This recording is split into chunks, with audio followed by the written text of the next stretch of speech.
मोदी जी ने आंसर दिया है डोनाल्ड ट्रंप को। हमने स्ट्राइक बैक किया है और ऐसा एपिक रिप्लाई है जो मेरे भी रोंगटे खड़े हो गए थे ये मैसेज सुनकर। एक तरफ उल्टी सीधी बातें करता है, दूसरी तरफ my very good friend prime minister, इसको लगता है कि मोदी जी झांसे में आ जाएंगे। ट्रंप चाहता है मोदी जी से मिले, मोदी जी ने मना कर दिया साफ। ये देखो ऐसे देख रहा है कि पापा कुछ देंगे। इसका मतलब है ये सच है और ये दलील है कि इस बेसिस पे होगा। जहाज है इंडिया का जहां से वो हासिल नहीं कर सके अभी तक जो वो चाहते हैं, यानी कि इंडिया को मजबूर कर दिया जाए कि वो रूस से तेल की खरीदारी बंद कर दे और इंडिया के साथ भी ऐसा ही कोई तजारती मुआहिदा हो, कोई ट्रेड डील हो जिससे जो अमरीकी प्रोडक्ट्स हैं उनको ज्यादा मार्केट तक रसाई मिल सके इंडिया के अंदर और उससे अमरीकी इकोनॉमी को फायदा हो। जो रशिया को अचीव करना था रशिया ने अचीव कर लिया। क्यों ट्रंप इतना उतावला हो रहा है कि लड़ाई बंद हो? क्योंकि वहां पे चाइना ने इसकी गर्दन पे पैर रख रखा है। अब मोदी साहब अवॉइड कर रहे हैं मुलाकात, क्योंकि उनको मालूम है कि इस वक्त मुलाकात को फायदा नहीं है। मुलाकात करके अपने आप को परेशान ही करेंगे ना। जब से पाकिस्तान और भारत के दरमियान जंग हुई उस वक्त से वो मुलाकात नहीं करना चाहते। टेलीफोन पे गुफ्तगू कर लेते हैं, वो एक और बात है। इस बेचारे गरीब के हाथ एक जीत नहीं लग रही। अब ये कोशिश कर रहा है किसी तरीके से शी जिनपिंग के साथ बातचीत हो जाए। 12 से लेकर 16 अरब डॉलर सालाना चाइना खरीदता था सोयाबीन अमेरिका से। अमेरिका ने दे टैरिफ, ये टैरिफ, वो टैरिफ, इसने बोला छड्डो यार, पूरा बंद कर दिया इसने। दोस्तों, भारत के वज़ीर-ए-आज़म ने आसियान में इंपॉर्टेंट खिताब किया। उन्होंने कहा जी कि 21वीं सदी जो है उसका ताल्लुक इंडिया से है, आसियान से है। इसका क्या मतलब है? वहां पे तो अमेरिकी सदर भी बैठे थे, चाइनीज भी हैं, सारे हैं, लेकिन वो कह रहे हैं कि भाई नहीं, ये हमारी सदी है। उन्होंने कहा जी कि आसियान जो है और इंडिया जो है ये मिल के 1/4 of the world population represent करते हैं और हमारी ज्योग्राफी भी एक है और हमारे बड़े करीबी ताल्लुकात हैं। ये वर्चुअली खिताब किया है उन्होंने 47 समिट जो आसियान की थी।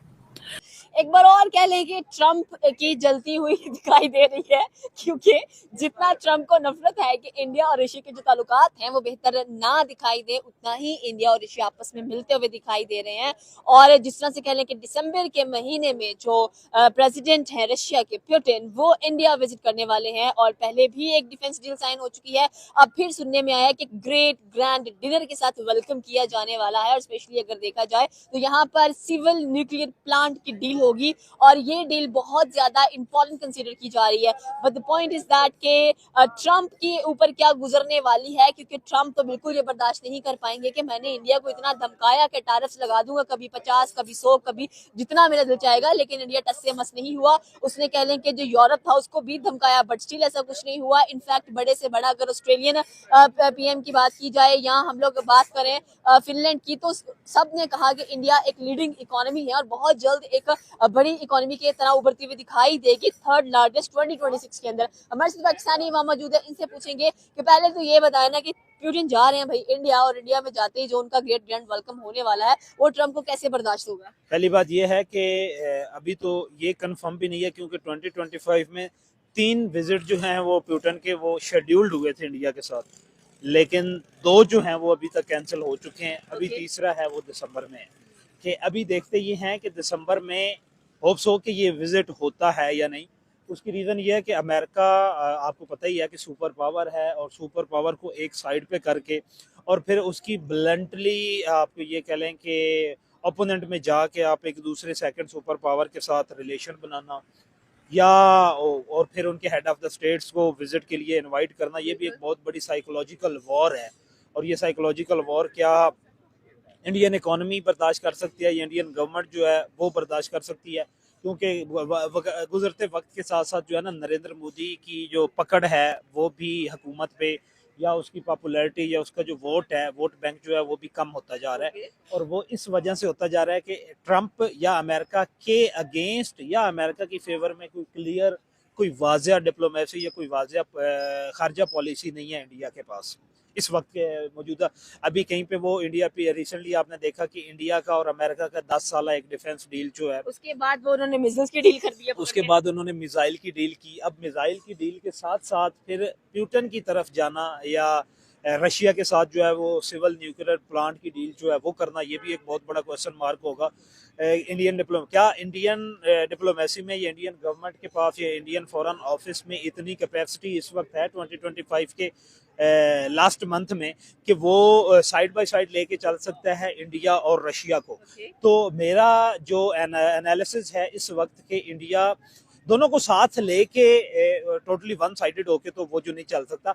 लेकिन अगर यह है कि वो ट्रंप को किसी गेम में लेके आ जाए या कहीं पे वो गेम में इन करके और फिर वो रशिया के साथ ये वाली डील, अगर तो ये रशिया के साथ दिसंबर में विजिट होता है और ये डील साइन हो जाती है, तो फिर जो अमेरिका की और इंडिया की जो डील्स चल रही है, डिफेंस डील चल रही है, मिसाइल डील्स चल रही है, इकोनॉमी के हवाले से उनकी काफ़ी डील्स जो हैं वो चल रही हैं। इवन कि B21 वीज़ा जो था उस पर भी नेगोशिएशन चल रही है कि उसको भी हम लोग जो है वो सेट असाइड करें या उसको भी किसी पीसफुल वे में जो है रिजॉल्व करें, वो भी चल रही है। अगर डिफेंस दिसंबर का ये विजिट हो जाता है तो फिर ये आप ये कह लें कि सर्द महरी की तरफ जाएंगे रिलेशन इंडिया और अमेरिका के दरमियान।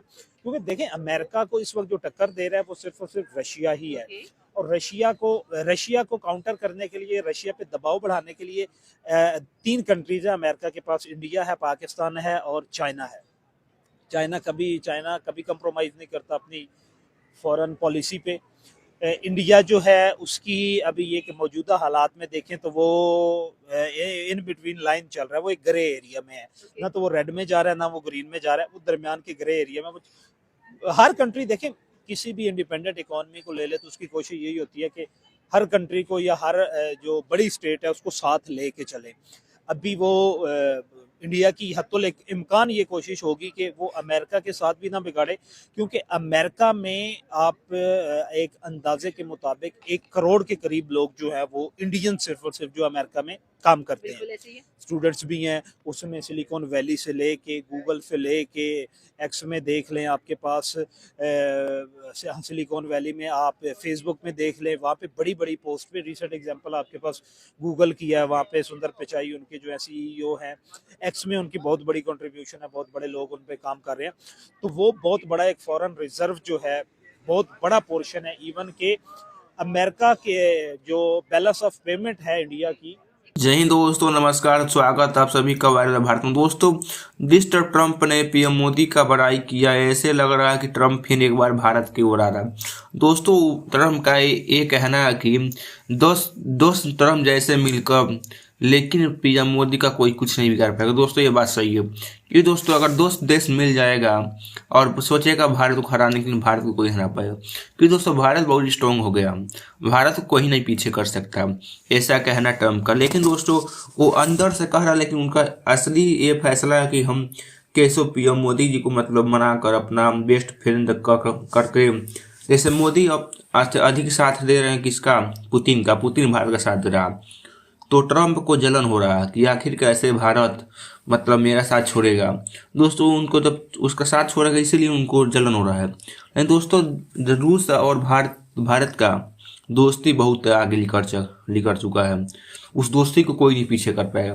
दोस्तों पाकिस्तानियों का ये कहना कि हमारे पाकिस्तान में न ही कोई दोस्ती, नहीं को मतलब पाकिस्तान को कोई पूछता नहीं, भारत को एक से बड़े बड़े देश आकर PM मोदी से बात करते हैं, वो रिप्रेजेंटेंट आते हैं, राष्ट्रपति आते हैं, बातचीत करते हैं। दोस्तों खैर वीडियो को लाइक करें, चैनल को सब्सक्राइब करें ताकि ऐसे भी आप बहुत जाएंगे। दोस्तों नमस्कार, वंदे मातरम।